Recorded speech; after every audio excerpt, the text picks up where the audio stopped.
Mei Ling thought she'd found the perfect escape when she signed the lease for that cramped one-bedroom unit on the 7th floor of Block 203.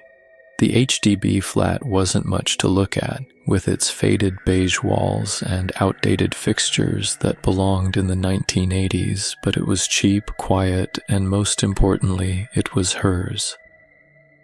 After months of staying with relatives and sleeping on couches, having her own space felt like winning the lottery. She was 24, fresh out of a messy breakup, and desperate for a place where she could rebuild her life without anyone looking over her shoulder.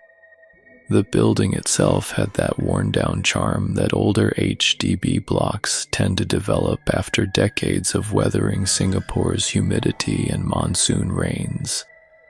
The corridors were narrow, lined with potted plants that neighbors had placed outside their doors, and the walls were thin enough that you could hear conversations from adjacent units if you listened carefully.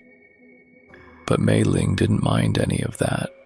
She'd grown up in similar buildings, and the familiar sounds of communal living actually comforted her during those first few nights when the silence felt too overwhelming.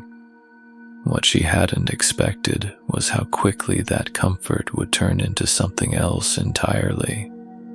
It started on her third night in the flat. Mei Ling had just finished unpacking the last of her belongings and was settling into bed when she heard it, a slow, deliberate, dragging sound coming from directly above her bedroom, like someone was pulling a heavy piece of furniture across the floor, inch by inch, with great effort.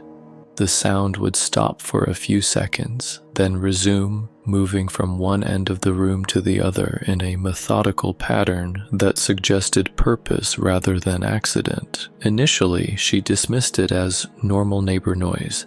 Singapore's HDB flats were notorious for thin floors and walls, and she figured the person upstairs was probably just rearranging their furniture or doing some late-night cleaning. Some people kept odd hours, especially the elderly residents who often populated these older blocks.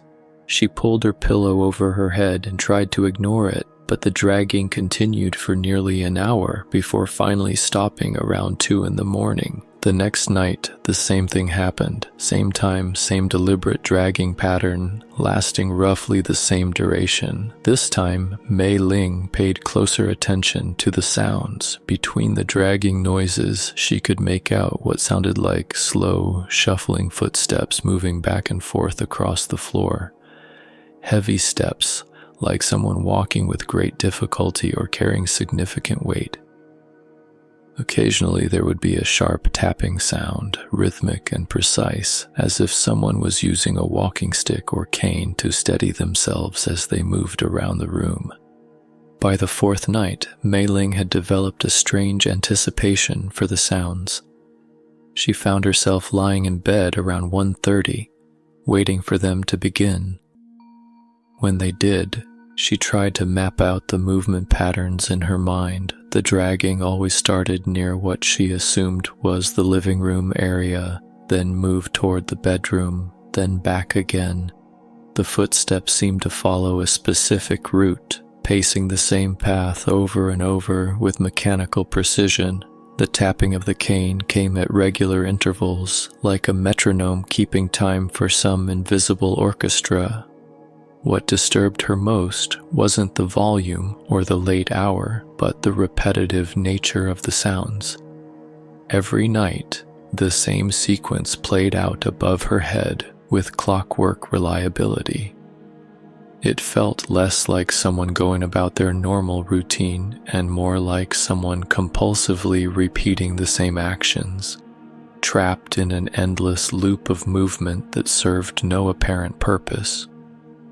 During the day, the building returned to normal. Mei Ling could hear the usual sounds of daily life from her neighbors. Televisions playing Chinese dramas, Mothers calling to their children, the clatter of dishes being washed, conversations drifting through open windows. But from the unit directly above hers, there was complete silence. No footsteps, no furniture moving, no signs of life whatsoever. It was as if whoever lived up there only existed during those late night hours, emerging like clockwork to perform their mysterious ritual before disappearing again until the following evening.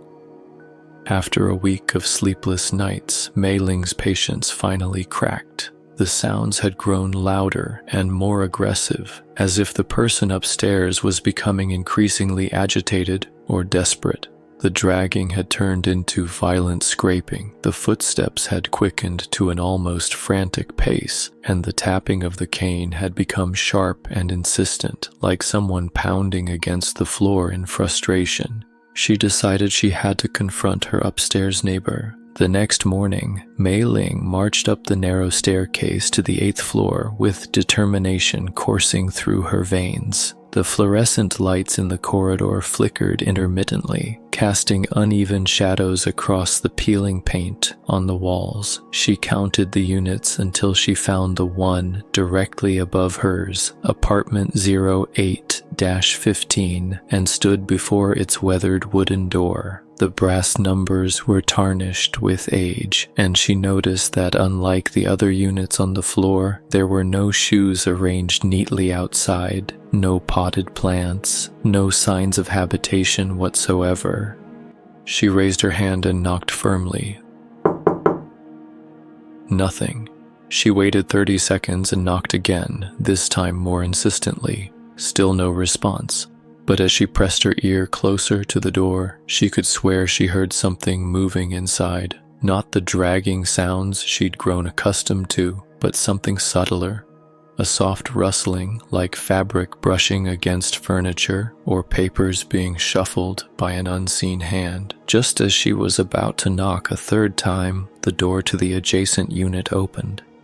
An elderly Chinese woman emerged, carrying a basket of laundry.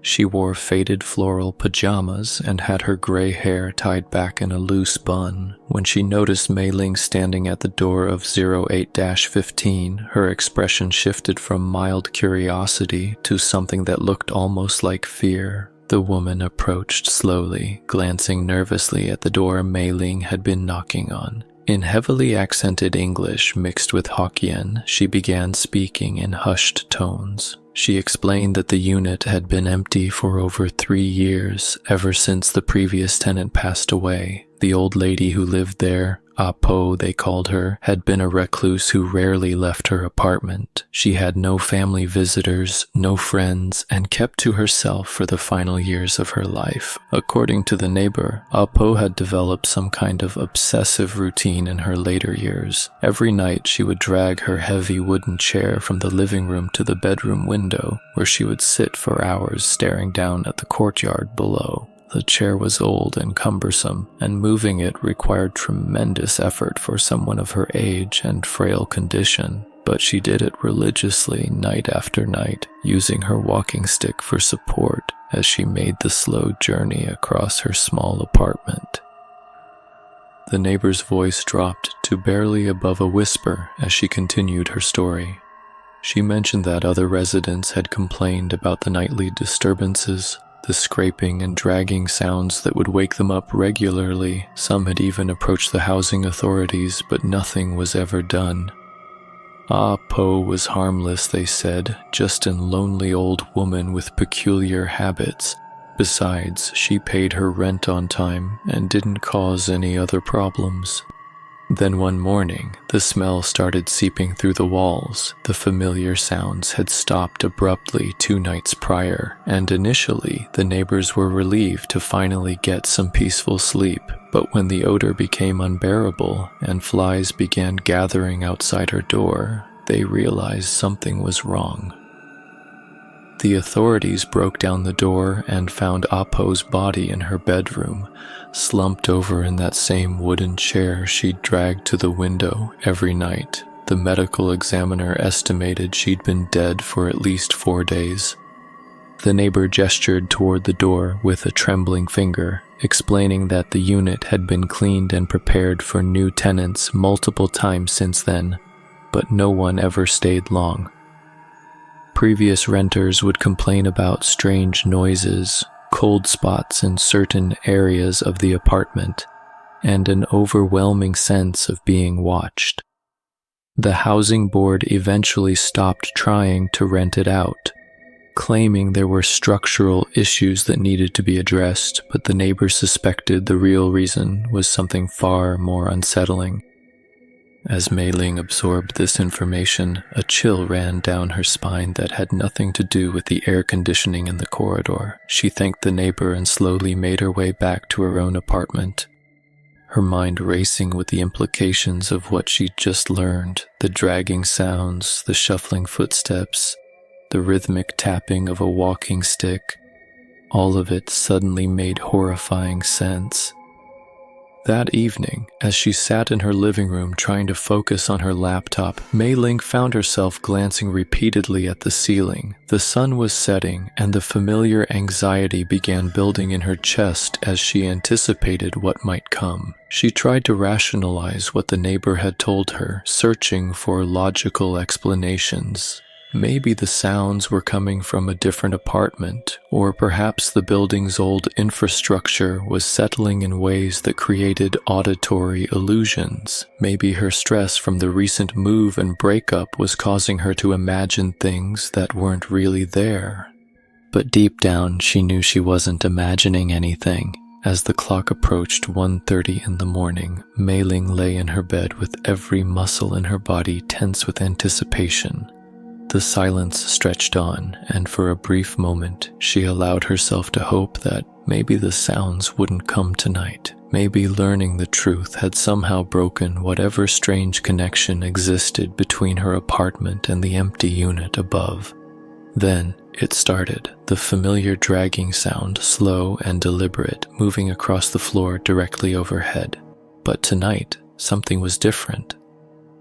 The sound was heavier, more labored than before, as if whatever was moving that chair was struggling far more than usual. The dragging would start, then stop abruptly, then resume with what sounded like renewed determination. The dragging sound came to an abrupt halt directly above Mei Ling's bed, and the silence that followed was somehow more terrifying than any noise could have been. She lay there frozen, staring at the ceiling, knowing with absolute certainty that something was looking back down at her through the thin concrete and floorboards.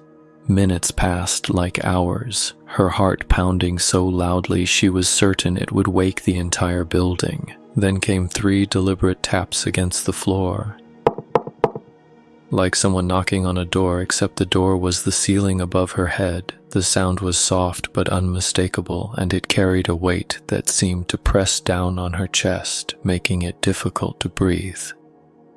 Mei Ling never got a full night's sleep in that apartment again. She tried earplugs, sleeping pills, even staying at friends' places, but eventually she always had to come back, and every night, Apo would begin her ritual, dragging that heavy wooden chair across the empty apartment above, shuffling back and forth with her walking stick, searching for something she would never find, trapped in an endless loop between this world and whatever comes after. The lease had another 10 months remaining, but Mei Ling knew she wouldn't last that long.